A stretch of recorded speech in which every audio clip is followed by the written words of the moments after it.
relevant McGill. So yeah, thank you all very much for being here. If you don't know what Relevant is, it's a student-led initiative which it's been at McGill since 2016, I believe.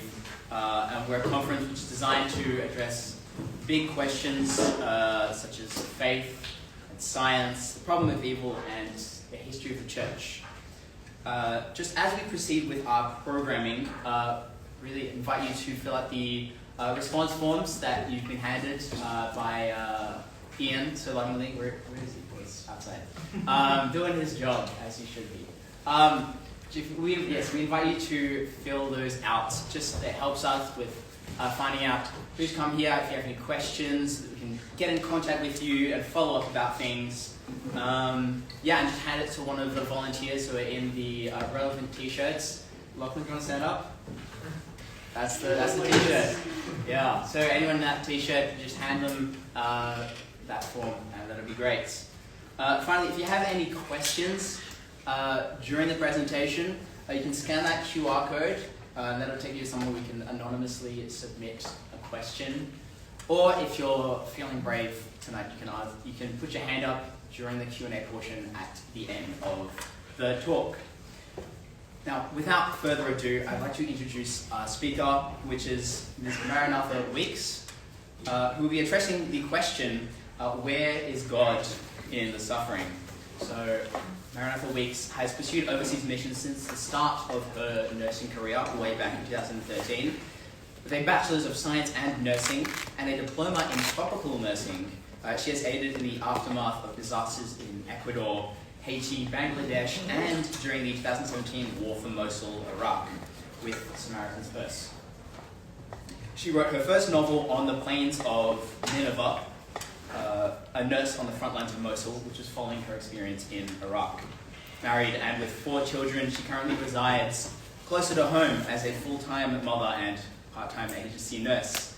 She is passionate about continuing to serve among the outcasts, believing the freedom we have been given is only to be used in extending towards those who still need freedom.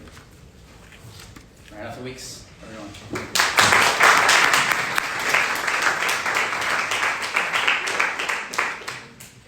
Thank you, everybody, for coming here tonight. As I was preparing for this talk, I realized exactly 9 years ago today, January 23rd, 2017, I was in Mosul, Iraq.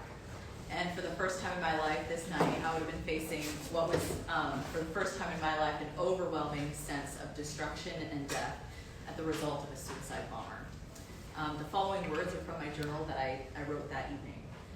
A beautiful little girl of 5 lies unmoving on her emergency cot. Her angelic eyes are staring upward, and her dark curly brown hair is matted in blood around her forehead. Occasionally, she blinks. She doesn't cry. She doesn't say a word. The X-ray tech tries to reposition her bones and verify if she has any fractures. Muscles and bone are exposed where metal is ripped through her arms and legs. A nurse is applying pressure over her abdomen with a white towel. I think she is the most precious little face I've seen, the face of an angel. My throat is hurting, my chest is tight. Tears threaten to fall. This is like nothing I've ever seen. Do we not all innately have something in us that tells us there is something wrong with this world? More and more it seems that we're hearing, seeing, and experiencing things that are a wake of senseless evil and senseless suffering. Over the last few years, it's been nearly impossible to escape all these headlines that have been coming up. And if you manage to escape them, you probably haven't managed to escape the reality. Now 5 years ago, a global pandemic, to a war in Ukraine, to floodings being at a historic high, to wildfires now in LA. All this bringing isolation, fear, and grief. Things are not as they should be. And as this isn't bad enough, often these things result in conflict between family, friends, and even churches, causing division. It's no doubt that some of you may have been begging this question, what is the point of all this evil and suffering? If there even is a God, how could he possibly care? And is there any end to the hurt that I'm experiencing? So I'll tell you a bit of my background, my story. I grew up just outside of Montreal. I had really loving Christian parents, and when I was 3, I asked God for a sister. So my mom went to the doctor, and she came home telling us that she was pregnant, and at the same time she was expecting she had stage 3 cancer. To start chemo immediately, the doctors advised a termination. They told her the baby appeared handicapped and that delaying chemo until birth would mean certain death for her. Of love for her unborn child, my mom delayed that chemo, and she made the choice and delayed chemo until birth. You know, in the Christian worldview, one of the things I find super compelling is that God is a relational God. The creation story begins with God making man in his own image and likeness. This determines their inherent and eternal value, meaning our value is not based on what we do, it's not based on what people think of us or even what we think of ourselves. Rather, our value is God-given and is God-fixed. So then it speaks of God walking and talking with humankind in the garden, just like a friend would. So not only does God create us with this in his image and likeness, thus having this inherent value, but he wants us to be friends and to relate to him. The fact that God makes us with this ability to accept or reject him is what makes, and how he calls us to live, is what makes that relationship meaningful. It's been said that love not freely chosen is not love at all. But this ability to accept or reject relationship is also what makes us, instead of loving each other at times, is to destroy each other. I like the way that Vince Vitale, a philosopher, puts it. He says, according to Christianity, what God values above all is relationship. But for the relationship to be meaningful, it must be freely chosen. And for the relationship to be freely chosen, there must be the possibility of this being rejected. And whenever there's the possibility of rejecting relationship, there's also a possibility of pain and suffering. God didn't make us robots forced to worship and love this higher being. That wouldn't be love at all. Rather, God made us with this ability to choose, which also means the ability to choose between good and evil, thus opening to much pain and suffering. You know, years past, my mom was going to endless appointments of chemotherapy and radiation. And when I was in grade 9, I went to this presentation in the library that really challenged me. An elderly woman came in and she put in one of those VHS tapes, and it played a recording on HIV/AIDS in Africa. And while I watched in fixation, I remember being struck with this newfound reality. Here I was, born into this country full of opportunity and freedom, comforts and safety, what we would call privilege. And then there was these other kids pictured on the screen, and they were born in places of disease, famine, natural disaster, and even war. Their bellies were swollen with malnutrition. They often had multiple diseases at one time. So it was in that moment of 14 years old that I became very hyper-aware of a suffering that plagued the world. You see, while my mom was fighting cancer in the West under comparatively comfortable circumstances with healthcare, here were people fighting all sorts of diseases in other places, and they were desperately lacking the healthcare and the resources that they needed. So within this video presentation, there were words that scrolled on the screen, and the words were, "In as much as you've done it to the least of these, you've done it to me." And those are the words of Jesus. You see, I've grown up learning and reading about who Jesus was, but here was the first time I saw him in such a relatable way. Because while we remember his story, Jesus' entire ministry was about both ending evil and suffering. And this meant it was relevant to here and now. And it was in that moment that I was really inspired to do something about the suffering that I saw in front of me. So following nursing school, I went to nursing school. I traveled to Togo, where I worked alongside this surgeon named Todd DeGregor. And Todd had moved to Togo in order to alleviate the suffering among the Togolese people and offer free health care. He moved there with his wife and his 4 kids. And he permanently relocated to that location. So 6 days a week, he performed these life-saving surgeries, the hospital offering a refuge and both comfort and healing to these people. And I remember this conversation I had with Todd where he told me, you know, the safest place to be is in the will of God. And I didn't realize the weight that those words would have on me. You see, 2 months following my return, I received this news that Todd had contracted Lassa fever. This is the same type of fever in the family as of Ebola, and it was unknown to that region of Togo at the time. So the only surgeon in that region alleviating the suffering of the Togolese people, and his life was taken. He left behind his wife and his 3 sons. What was the purpose behind taking the life of the only surgeon in that region who was alleviating suffering? If I too questioned God at a moment in my life, I really did then. Well, within 1 year, I was working with this disaster assistance response team called Samaritan's Purse. It's a team dedicated to helping in zones of famine or disease, natural disaster, or war. We were in Haiti after Hurricane Matthew in 2016 when our team received news that we would be going to Iraq next. So ISIS had overtaken Mosul in 2014, and now the government was pushing back to regain ISIS, to regain the city from ISIS. So January of 2017, our team arrived in Iraq to a tent hospital on this field of gravel. We were surrounded by sniper towers, we had armored vehicles, and we sat a mere 10 miles from the front lines of Mosul. We had a ward for mother and children, and then there was another ward for government officials, and finally we had a ward for all those who were 16 and over males but unidentified, and this was the ISIS ward. As the war victims began to arrive, rolled in on stretchers, and passed our hospital gate and security, we would use a color tagging system in order to put them in order of priority. So we would tag them green if they could walk and could wait longer. Yellow, they could walk but could wait. Red, they were critical and they needed help right away. Or black, unsalvageable. With the closest hospital over an hour away and limited resources, we would take these black tag patients behind a curtain area, and we'd sit with them sometimes for hours until they breathed their last. Those color tags, they really weren't always easy to decide. I recall there was one nurse who walked outside the trauma bay, and she found this patient who was no longer conscious. He had one leg missing, and the other was badly mangled. So this nurse tagged him black, unsalvageable. But something in his spirit said red, critical. And he thought, no black. But then he switched back to red, critical. The nurse brings this patient into the trauma bay, and the team starts putting blood into him from the blood units that we had. But his blood pressure was far too low to go into surgery. The blood kept pooling out between the place where his leg should have been. And so 1 unit, 2 units, 3 units, 4 units, all the while the team was questioning, should we keep going? Our resources are limited. So somebody comes up to the patient and wraps their hands around that tubing and says, Lord, please make this blood go into the patient. And at this point, his blood pressure starts to rise and rise and rise until he's stable enough to go into surgery. That patient has a double amputation, and the next morning he's sitting up in his cot, completely aware and alert, and the nurse sees him and is compelled to go over to him and tell him about somebody who gave their blood for him to save him. You see, Jesus saw his value. Jesus tagged him red, critical, not unsalvageable, a person worth the life of God's Son, Jesus. And this patient, hearing of his value to God and understanding his rescue in Jesus, he stated, I need to go back to Mosul now, and I need to tell ISIS about Jesus. What happened? What could he have realized that transformed his heart in that moment and compelled him even to reach his enemies?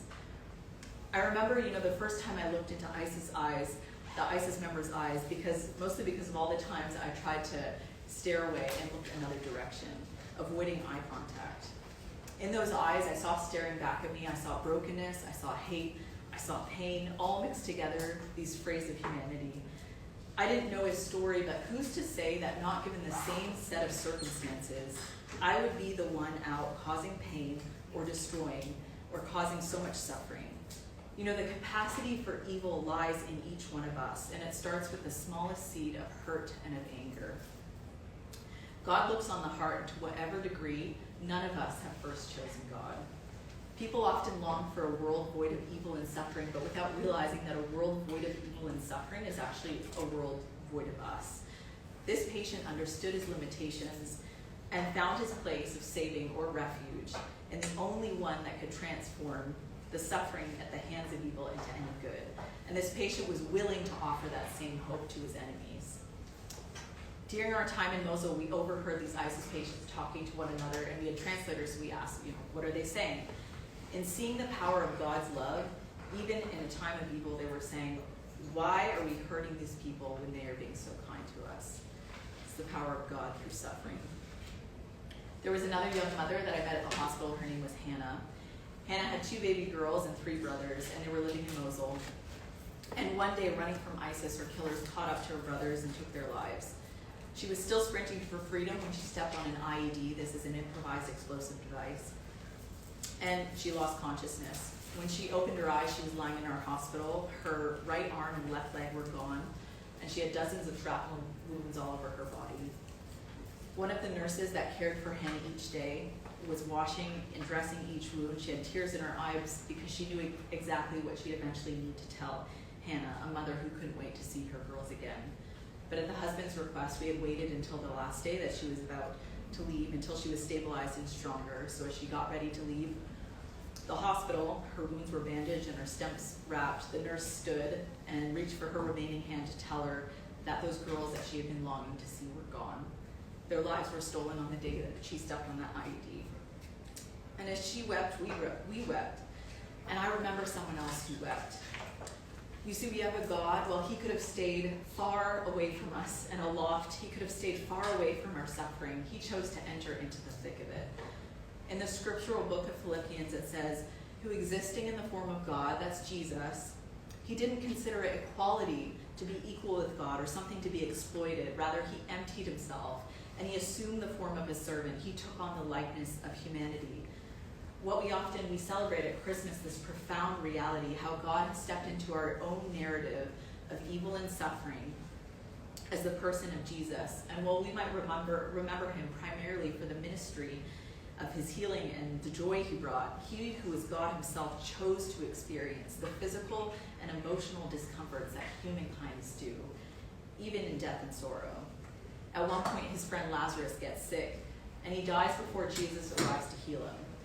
The sister Mary cries out to Jesus and says, if you were here any earlier, my brother would not have died. Rather than immediately raise Lazarus from the dead, although he knew he would, or explain all the reasons why suffering exists, it says that Jesus was deeply moved in his spirit, and he was troubled, and Jesus wept. Jesus stood with them in their suffering, and he felt their pain, and I believe that Jesus stands with us in our suffering as well, and knows our pain. He understands that ultimately not what we need are all these questions to be answered, but rather we need a friend, we need somebody next to us. What kind of God willingly chooses to suffer alongside the people he creates? I can really only believe this to be a God of utmost love. When Hannah heard of a God who knew suffering and a God who became suffering for her, there was a new hope in her eyes. Some of you may know the series of Narnia, but in the book A Magician's Nephew, there's a passage that recounts a young boy, Gregory. He's asking the lion Aslan if he could heal his mother. And he says, but please, won't you please give me something that could cure my mother? And it's written, up until then, he'd been looking at the lion's great feet with huge claws on them, but now in his despair, he looked up at his face. And what he saw surprised him as much as anything in his whole life. For the tawny face was bent down near his own, and wonder of great wonders, shining tears stood in the lion's eyes. They were such big, bright tears compared to Diggory's own, that for a moment he felt as if the lion really must be sorrier about his mother than he was himself. My son, said Aslan, I know, grief is great. I remember Hannah being wheeled outside the hospital. She had tears falling, but she had a smile of hope, knowing that there was a newness of life through her grief. She knew that though much had been taken from her, she would never be abandoned by the one who fully understood her grief and could offer her comfort. Yet, even in this, how can we be so certain? Is it enough to just be comforted when something happens? How is it enough to know that Jesus understands human suffering without being certain that our own narrative won't end in hope of a better end, or end with no evil and suffering that we see around us? Soon after our hospital's arrival on the plains of Nineveh, ISIS began using drones, and they would film their exploits and post them on social media. One evening, ISIS took their drones over a rooftop in East Mosul where a family was eating dinner, and they detonated. The family was rushed to the emergency field hospital. We first lifted that sheet over the mother, who was gone, and I was back near that curtain when they brought me this first girl. Her name was Mua. She was maybe 7 years old. She was posturing in pain. She had shrapnel having ripped through her chest and her head. She was completely unresponsive, and her sister Muna was then brought to us, probably 3 years old, vomiting a large amount of blood. My friend and I took these precious girls in our arm, and we gave them medication to sedate them further from the pain that they were in. And we cradled these two dying children, and we began singing, "You're a good, good Father. It's who you are, and they're loved by you." And it was in that moment, a moment of immense pain, that I began to realize something.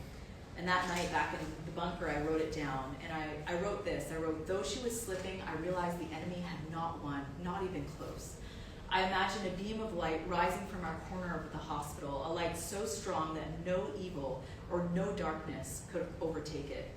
You see, while the enemy sought to take her life, he was mocked at the compassion that we were able to demonstrate to these innocent children as they were cradled in their final hours. Though they were being targeted by evil, a battle was being won in the name of Jesus Christ, and evil fled as his powerful name was lifted in worship. The enemy will not win because the victory has already been won in Jesus Christ. Though the face of death may be presented, it's replaced by the presence of incomprehensible light, because all along she lived and was loved, and when she was taken, she continued to live, but without pain, without fear, removed from war, and in the fullest ways that one could ever live. Complete with Jesus, separated only for a few hours, Rua joined hands again with her baby sister Muna. No, death never won. Why? Why did death never win? Because long ago, Jesus looked on you, me, Rua, and even the ISIS terrorists themselves.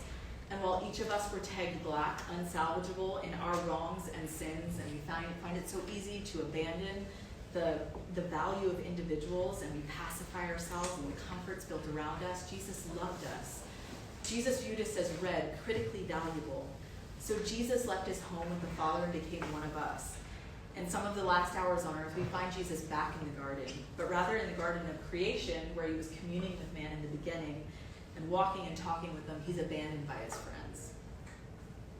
He's abandoned by those he came to save and alone in some of those darkest moments. And knowing what was about to take place, while he was suffering, weeping, praying to God, he was asking, is there any other way? Is there any other way to bring an end to evil? Is there any other way to bring an end to suffering? Is there any other way to become their refuge? And so we resume that passage that I talked about in Philippians that says he emptied himself by assuming the form of a servant, taking on the likeness of humanity, and it continues, and when he, God, had come as a man, Jesus, he humbled himself by becoming obedient to the point of death, even death on a cross. You see, Jesus willingly gave away his life, and in dying, God's wrath for sin and evil pouring on his own son he loved, he took on that only black tag there will ever be again, because ultimate death has been defeated for those who trust in him. He died and rose to life, and he conquered death. And this is for the victims, the terrorists, us, everyone else in between. In the oldest book of the Bible, there's this incredibly wealthy man named Job. And at one point, he loses everything, his livestock, his family, and while he sits in agony of his skin disease, his wife tells him, just give up and die. And while it's made it clear that Job's suffering was not on the cause of anything he did, Job begins crying out to God and asking, is there an answer to my pain? Can you give me an answer? But rather than God answering directly as we would want, he asks 77 rhetorical questions that simply show and demonstrate we can't fathom or understand the ways of an all-infinite, powerful, knowing, good God who exists outside of time and space. Job, at the end of the book, though, never knowing that God would come as his son Jesus one day and actually account for his sins and die for him, says, I know my Redeemer lives, because he's able to trust in God's infinite character. But we have a full picture of who God is now, in the loving character of Jesus who would live, suffer, and die and rise again, also that we could be in relationship with him and have this hope of no more suffering one day, as God paid the price for our wrongdoings. If that's not love, I don't know what is. I talked about my mom. Well, 26 years ago, facing cancer and a pregnancy, my mom tagged my little sister as red, critical. My mother chose not to terminate that pregnancy.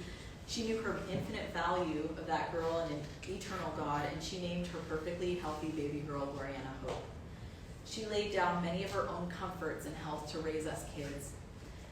She would pull us in sleds in the winter time. She had company over each week. And sometimes I would catch a secret to the glimpse of her strength. Her head was bowed. She would be on her knees, her scarf on her head to hide rounds of chemotherapy. And she would seek out her refuge, her comfort, and her hope in those times alone. She lived 13 years with cancer. 9 of those were stage 4. And then right before I started the nursing program, she had wrapped her arms around me for the last time, and she whispered, live for Jesus. 6 hours later, she was victorious. My mother saw a value in the lives around her that surpassed the ideas of what we would consider comfort. And she lived with both the power and the comfort of hope that Jesus had already brought the victory in death. And it was her example through suffering that led me on a path towards alleviating the suffering of others. Todd DeGregor lived a life to alleviate the suffering of the Togolese people, and a year later it was taken. Was that a loss?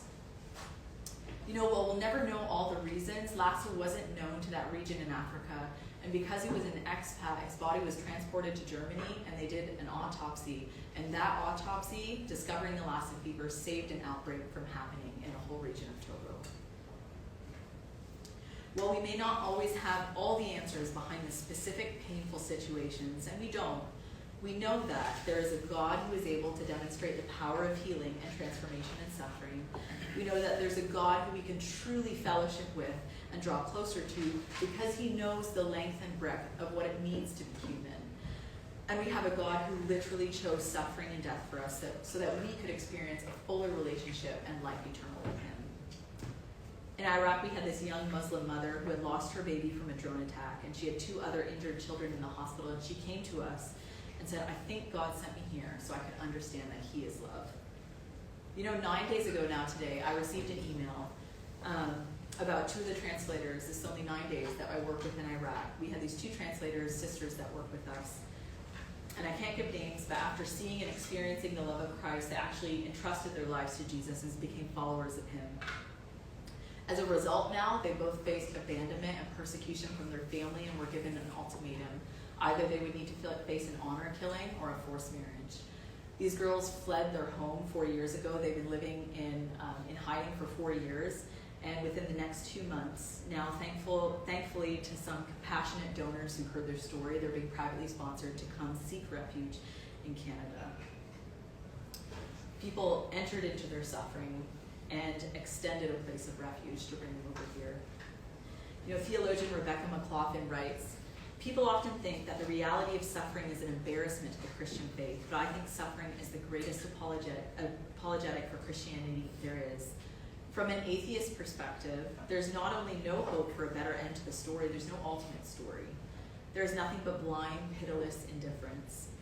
From a Christian perspective, there is not only hope for a better end, but there is now intimacy with the ones whose resurrected hands still bear the scars of the nails that pinned him to the cross.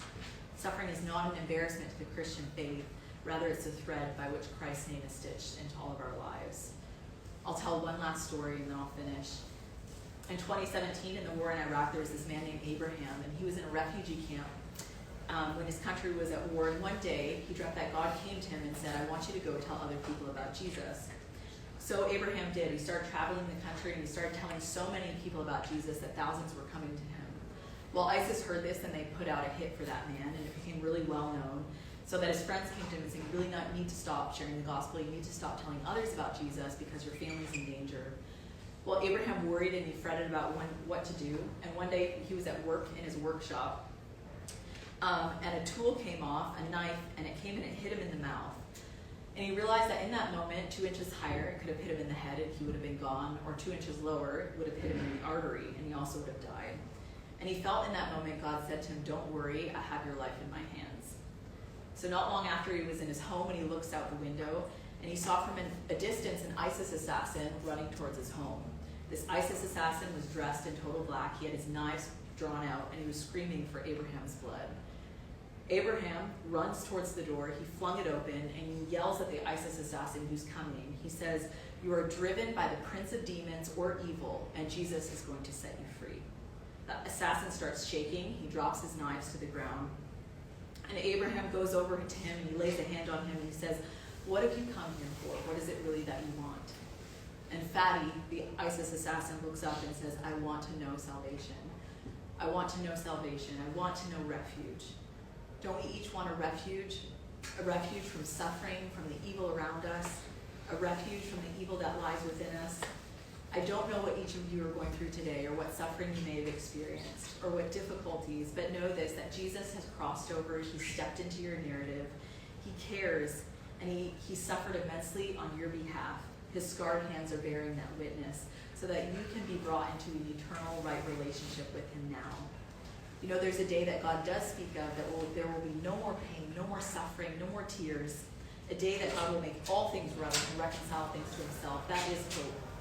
My hope for you in that whatever you're going through, whatever suffering you're going through, that you will run towards a refuge who is not so much a place, but the person of Christ, and put your hands in those scarred hands. He's offering a relationship to each one of you today.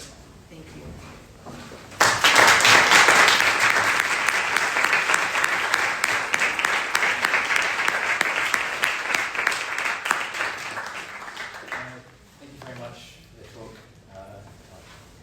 I can speak for the whole room. That was really moving. For me, it's just amazing to know we have a Savior who knows deeply our suffering. So great. We're opening it up to questions. Now's a perfect time to put any on Slido through that QR code. But otherwise, if you have any questions, you just want to go right for it, then feel free to lift your hand up. There you go. I wanted to commend you for your book, and thank you for the bravery you've shown, and also thank you for talking about it tonight. My question would be, I didn't get what was the fate of the man who was critically, like, the status was black, but then turned red, and then he was amputated. What happened to him? So he, I don't know the faith he started with. He was from Barta, or from Mosul. I would assume maybe he was Arab, Muslim. But hearing and understanding Jesus from a perspective of suffering and believing that Jesus was God brought him hope, and he came to entrust his life to Jesus as God, and so became a Christian in that moment. Great, thank you. Yeah.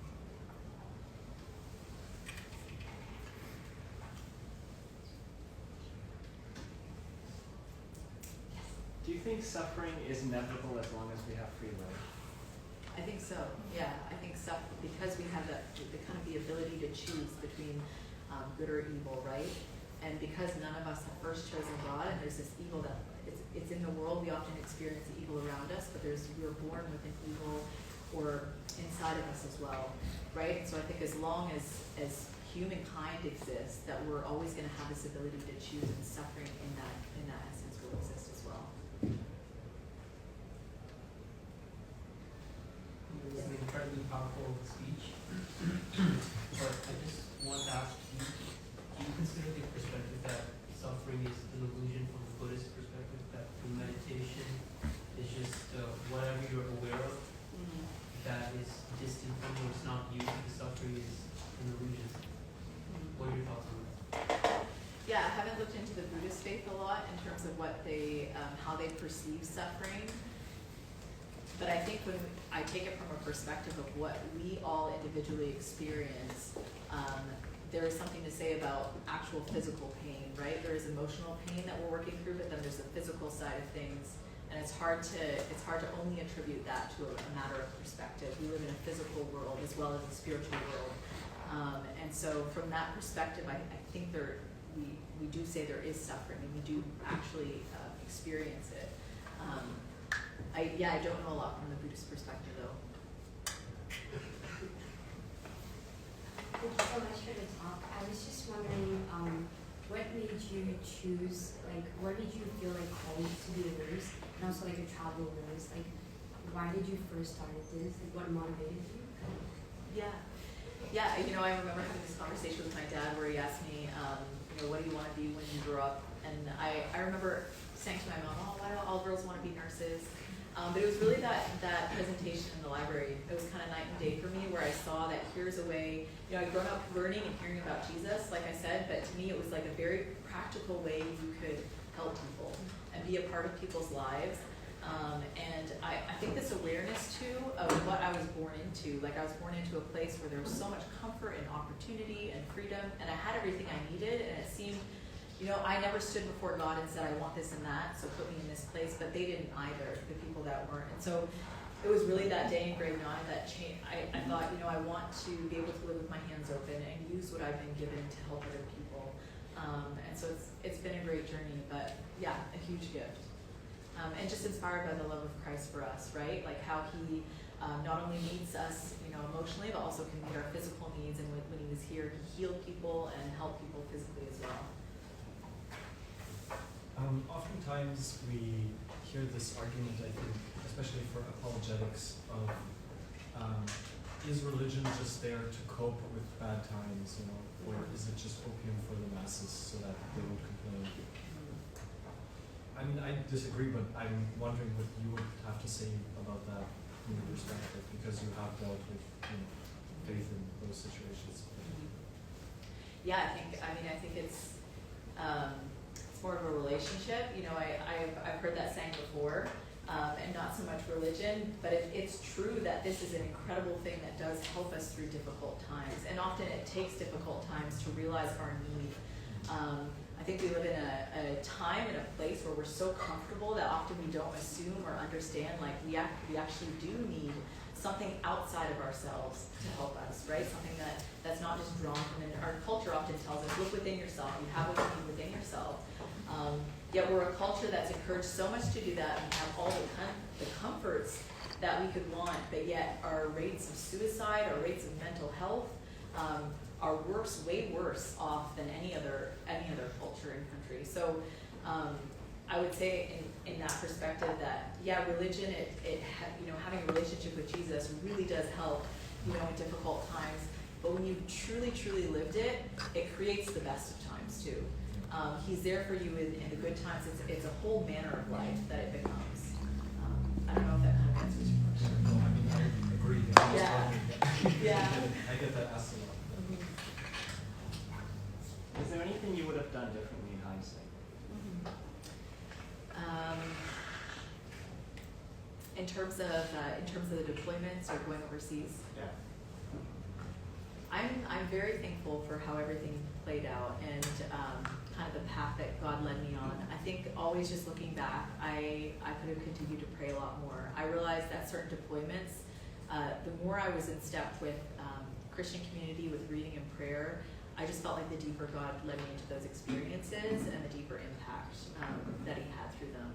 So always continuing to focus, like even when on a deployment in Iraq or Haiti, always continuing to focus on Jesus, on Christ, and always bringing it back to Him, and not to just get lost in the experience, but something that I would still carry going forward. And I think my perspective has changed over time too a lot, in terms of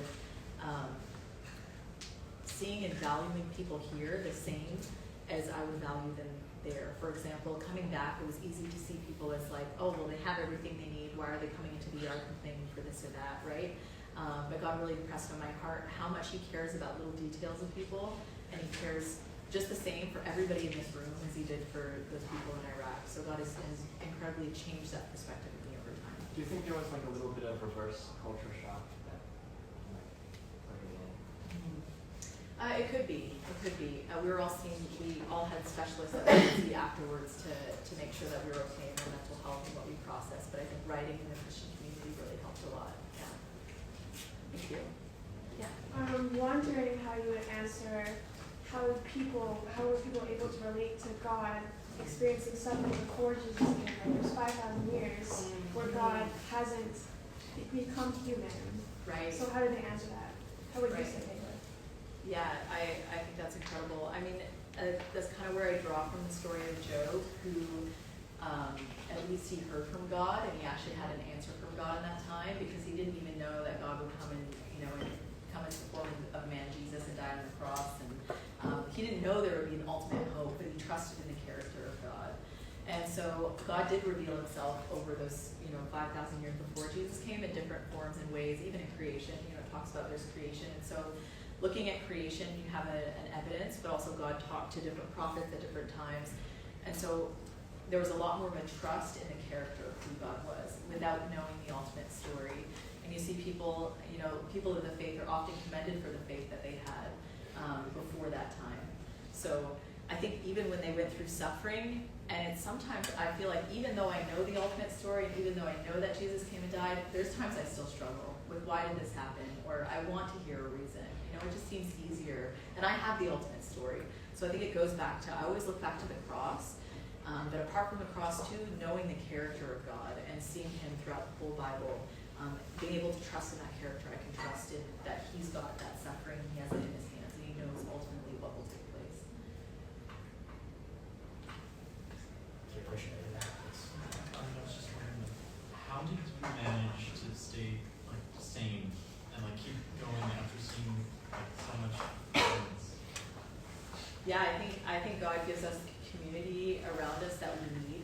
I'm so thankful. I had a super supportive family, as I do now, and I had a really supportive church community as well. I think a huge part of it was writing for me. Being able to write was a big processing way.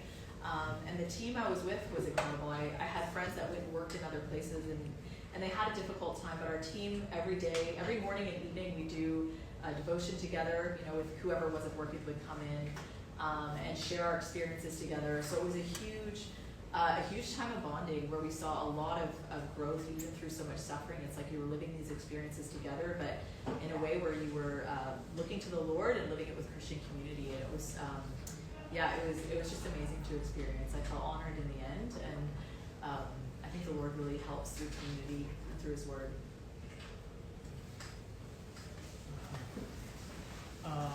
In Islam, there is a concept called, well, in Farsi they call it shahadat. Yeah.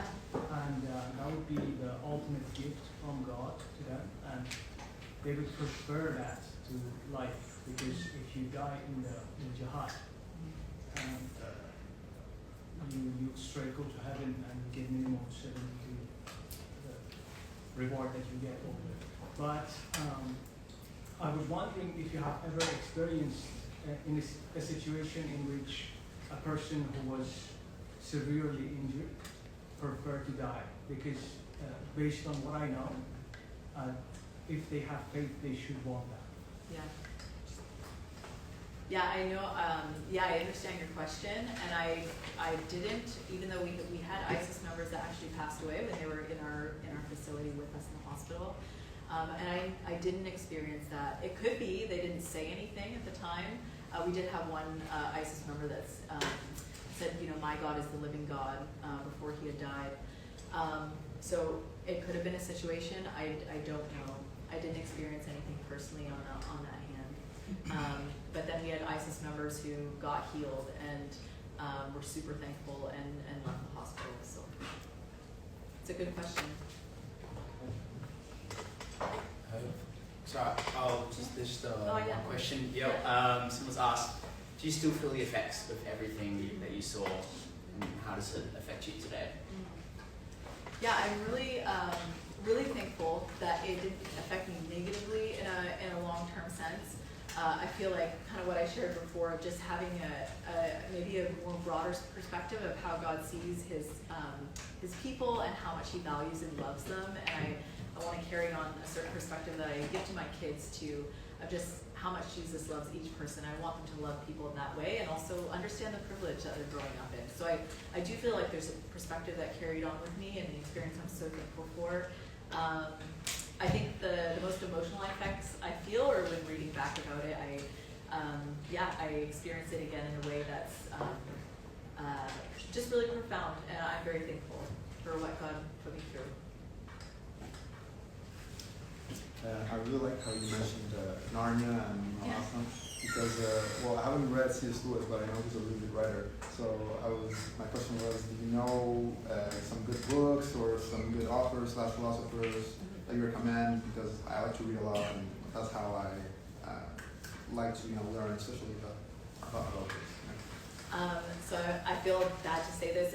I actually really like C.S. Lewis, and I've only read one of his actual other books apart from the series of Narnia, but I know he's a really good Christian philosopher. C.S. Lewis is one of them. John Lennox is another one that I've read that I really appreciate. The one that I listen to a lot is Elisa Childer, is another good Christian apologetic in general that I really appreciate. Thanks.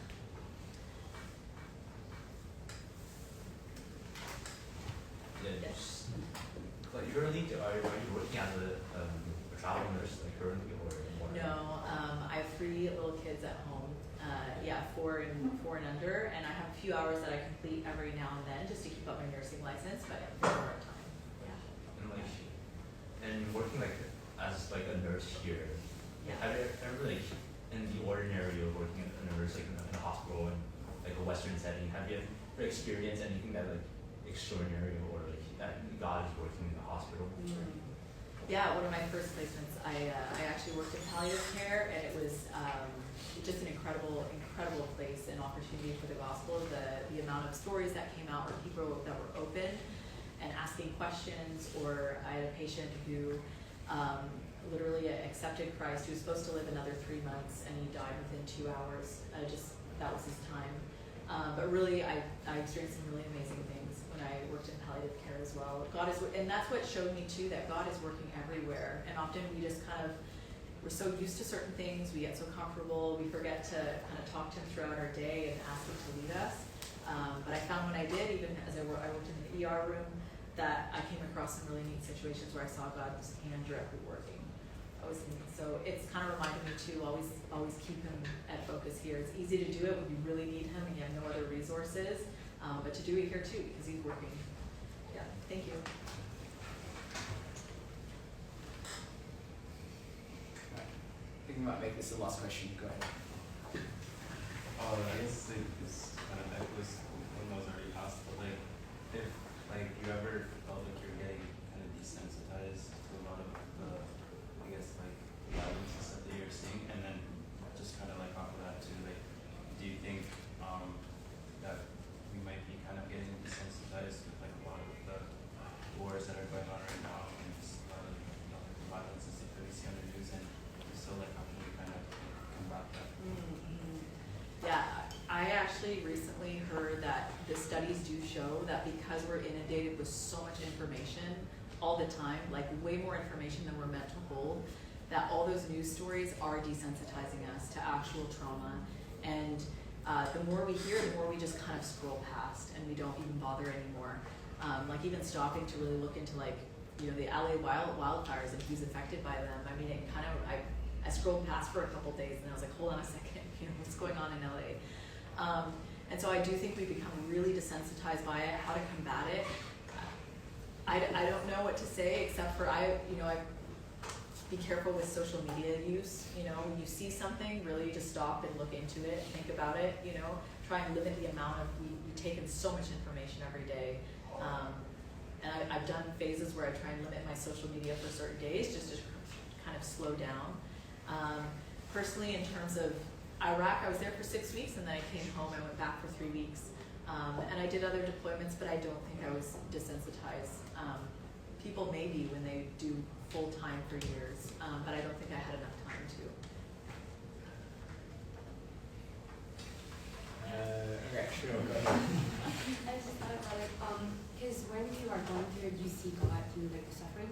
But how do you talk to those people who are suffering and then they see miracle happening to the people around them and God saving them, but not like themselves? How do you like tell them that God is still with them, although they are like on the verge? Yeah.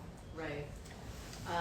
Yeah, I think there's probably not a lot of words to say in moments like that, and presence speaks a lot, and just being with somebody. I don't think there's a perfect answer, but I've sat with a lot of people as they were passing, or talked to a lot of family members who, you know, the next bed over, their children lived, and then that family member, their child didn't live. And I think in those times, like, I think back to Jesus in the story of Lazarus, how he stood at the grave, you know, he didn't say anything and he just wept. And so it's often just being the presence there with them, and we're to be the hands and feet of Christ, right? And that's who Jesus exemplified to us. And so I think in those moments, just being present and feeling their pain and being there as a comfort is the biggest thing that you could do, and it's more than words. And then after sharing about Christ, if you have the opportunity. All right, I think we might wrap up the Q&A there. So I think it'd be great to give another round of applause.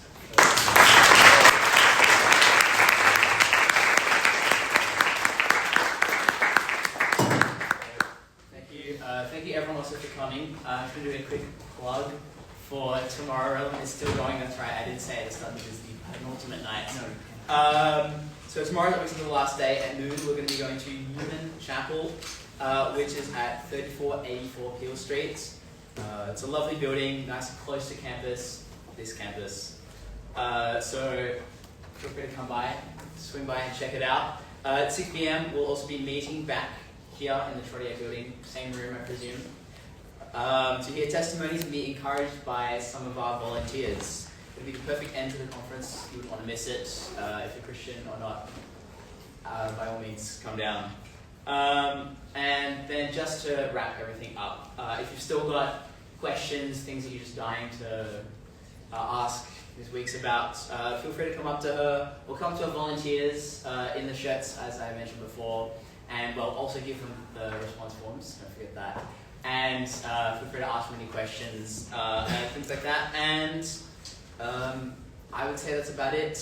Thank you very much for coming. Get home safe, everyone.